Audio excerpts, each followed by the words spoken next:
بسم الله الرحمن الرحيم.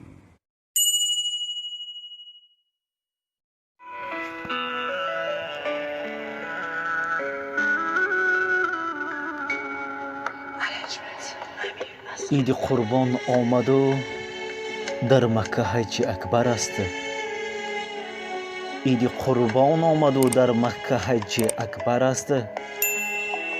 دوستان را تبریک نمودن سنتی پیغمبر است. مبارک مبارک ای برادر عید قربان، خدا رزق تو را سازد فراوان.